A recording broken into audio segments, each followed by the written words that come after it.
What's up, y'all? Tom's from SMB coming at you with my little very early recap today.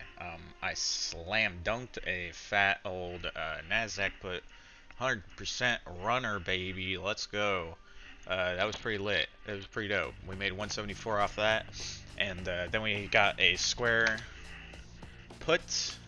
And these are the setups I pray for every day. This was way too freaking simple here. Let's turn this down a little bit.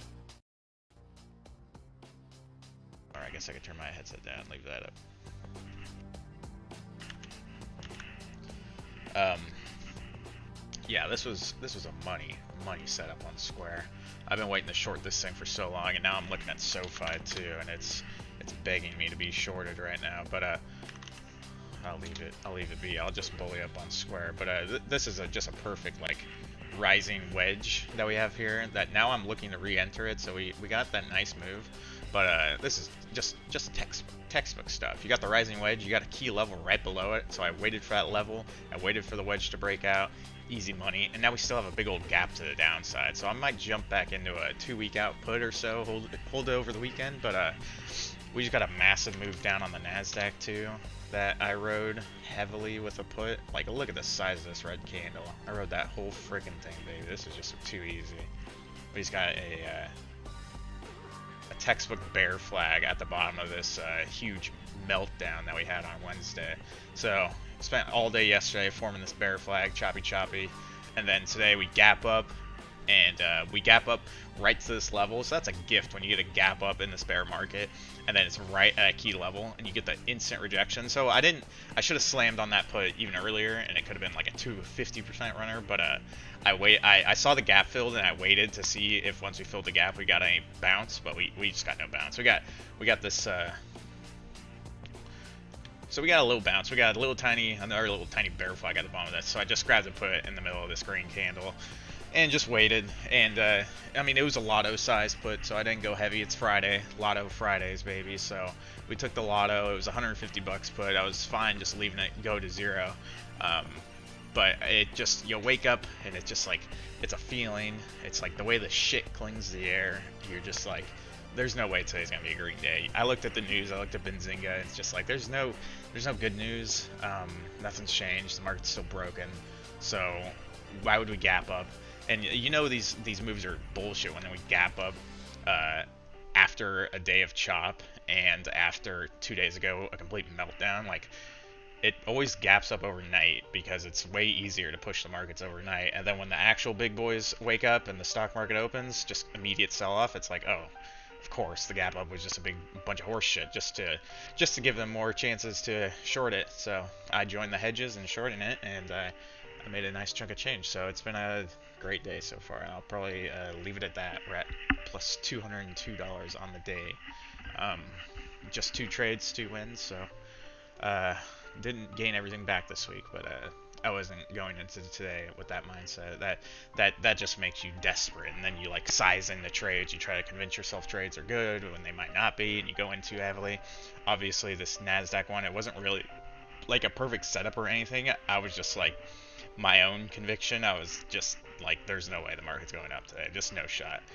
There's no reason for it. There's 80 million reasons for it to go down. Let's look at some of the blood. Ooh, Tesla making a new low this year today. It was down 7%. It's recovered a little bit.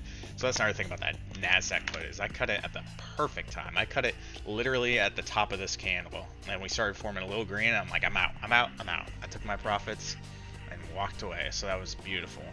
So now I'm gonna wait and see if we retest 288. If we reject that, I might enter another one, but we'll see. I might just take my shekels and leave. But Square, I definitely want to hold something over the weekend on Square because this is just way too nice of a perfect ascending wedge that's just now broken out of with the gap to the downside. That's like, you got multiple reasons to short that now. And I do believe we're going to keep forming new lows next week on the Nasdaq. We're not getting any good news or anything. So I think it's, we almost retested 284 today, 285, but haven't quite. I figured today we will. If not today, then definitely Monday. We could just chop around again. That might have been the one big move today, but I'm still holding that AR short. It's just doing choppy things. Look at this. This setup is so perfect. It's crazy. And look at these, like, the little, like, the shoulders both look exactly the same too. You got a higher part of the shoulder than the lower part, higher part than the lower part with the head. Like, if this thing doesn't go down, then I don't know what a perfect setup is, but yeah, that thing's still down like 40 bucks. But just gonna hold on to that. Nvidia's completely dumped today. Oh, Facebook, dude. Facebook, if I didn't grab that NASDAQ put, I definitely would have shorted Facebook. Facebook gapped up so hard for basically no reason today.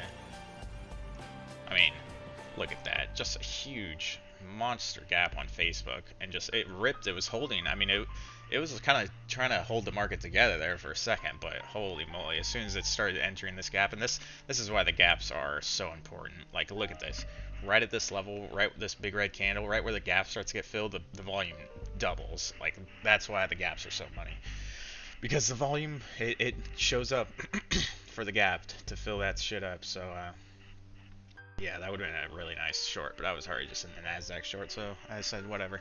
But another easy sign was that we were just going to keep dumping was what Apple was doing. I mean, we had a huge gap up. Apple's trying to keep things together, but as you can tell, this 0% line on the fib, as soon as it broke it tried to retest it, and just hard rejection off. So that just helped things. Apple is falling apart right now, and it's pretty clear no one wants to hold anything. And this is like another low volume. Got that stupid thing hooked up. Another low volume day too. So it's literally selling off, but it's like liquidity is just completely leaving the market. It's so strange. I guess not super low volume, but I don't know. Still, it's weird. Um, you would expect on these bloody days for there to be high volume, but it just isn't. I mean, people are just taking their money out of the market at this point. And it's crazy. So, not very good for the bulls. Not looking good. And Nvidia is down a lot. AMD down tons.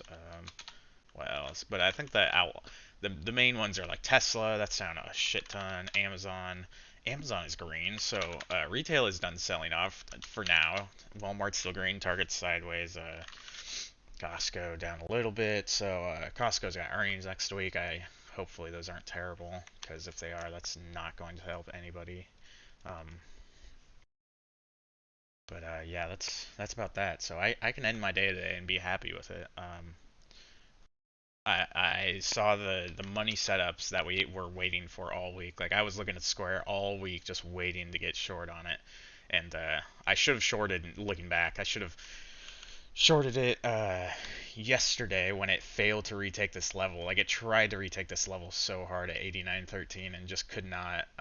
That was a pretty clear sign. And then the very first candle of the day was so strong, we ripped above that, and then just immediate sell off. And the second I saw that level got sold off that hard, or I saw the wick on this candle, I should have just instantly grabbed that put. But I waited for confirmation, and nothing wrong with that if you still make some money. So I didn't want to front load it. So yeah, I'm pretty thrilled with today. Two trades. I mean, this is the type of trader I want to be, where I can just get up and get like a couple big wins and just be like, all right, I don't have to do anything else today. That was easy. But moves like this are not common.